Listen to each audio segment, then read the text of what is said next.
and welcome to my study called Pardon My French.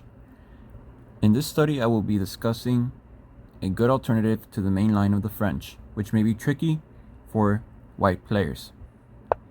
e4, e6, d4, d5, e takes d5, e takes d5, c4. This is known as the Monte Carlo Variation.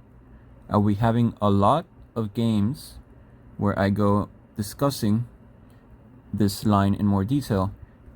I find this line interesting because it looks similar to the Panov-Votvinnik attack of the Caro-Kann, which would be reached and you have a similar position. And also, the reason why I particularly like this is because the French player expects a closed position, but by playing open like this, you throw him off and you tell him, we're not going to play the way you want to play.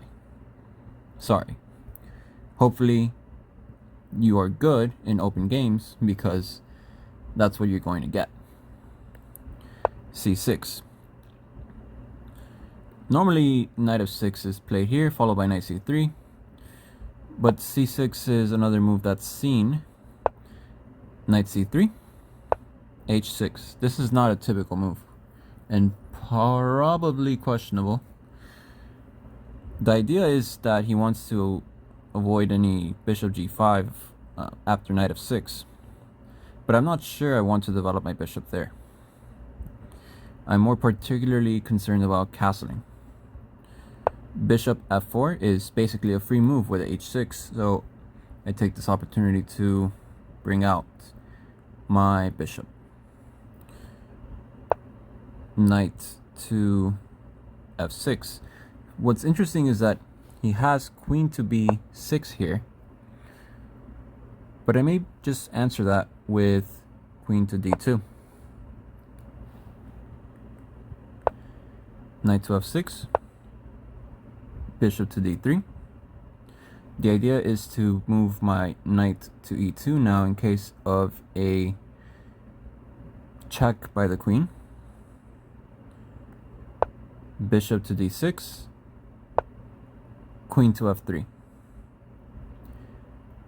This is accurate. Now, if bishop to g4, queen to g3, bishop takes f4, queen takes f4, and there's not really much else going on there besides f3 and then knight to e2. For example, bishop g4, queen f3, bishop takes bishop, queen takes bishop, queen to e7, knight to e2 anyways, and this is okay. So it's just another position you may get. So queen to f3, bishop takes bishop, queen takes bishop. And now that my queen is further up the board, this is better for me. Castle, knight to f3. If rook to e8, I had knight to e5 planned, followed by castling. Bishop e6. Now, I haven't the good feeling about c5 yet. It may be playable, but I determined b3 was okay. I don't mind hanging pawns. D takes c4, b takes c4, queen to a5. This pin is easily defended. Rook c1, queen to a6. This is not a good move because it places the queen under attack by the bishop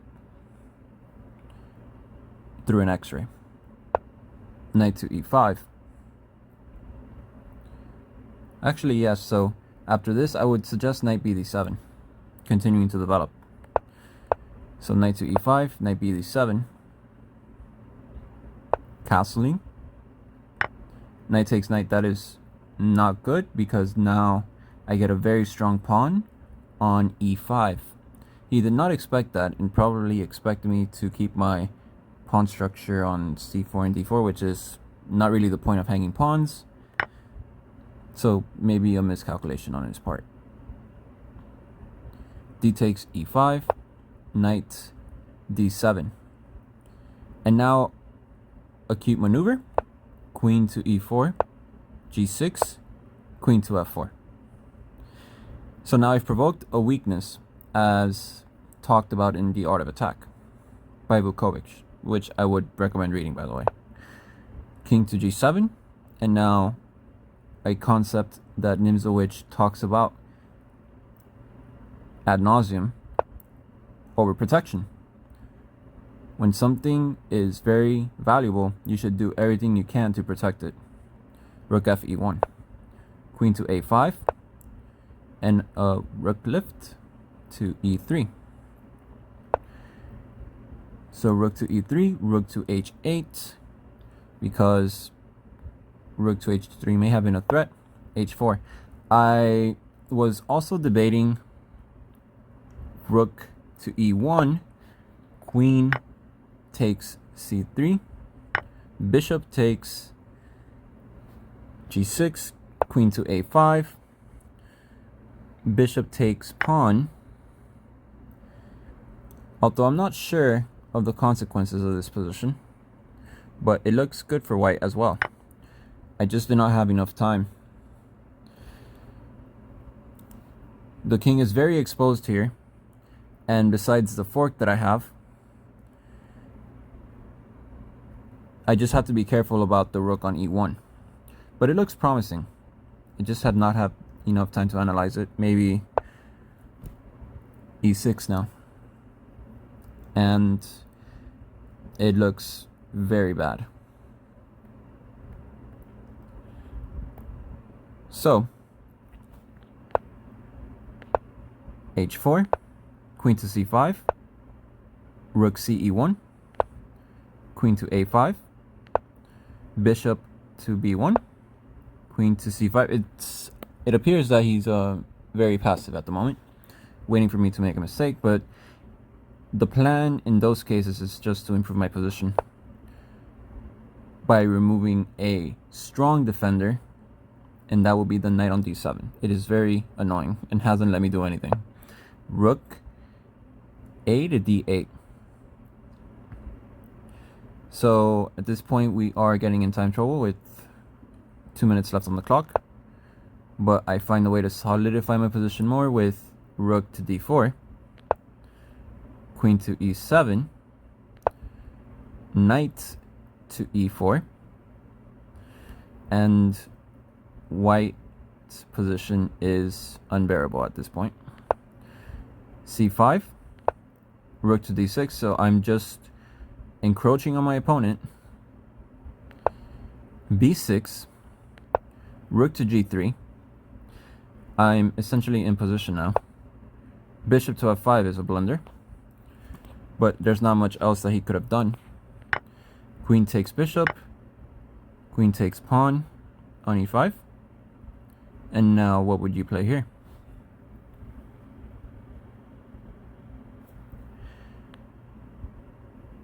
Hopefully you chose rook g takes g6, f takes g6, and now do you win the queen with rook takes knight? That's what I thought. But instead, rook takes g6, and he resigned. So the Monte Carlo variation is a promising alternative to the main lines of the French. Once again, the French player does not expect an open game like this, and maybe just wants to play some lines that are very annoying for white. But by forcing him out of the book, you essentially asked him to play chess and not a memorizing test. So hopefully you enjoyed this video. I will be making more videos on the Monte Carlo variation, a good weapon against the French. Thank you. I will see you soon.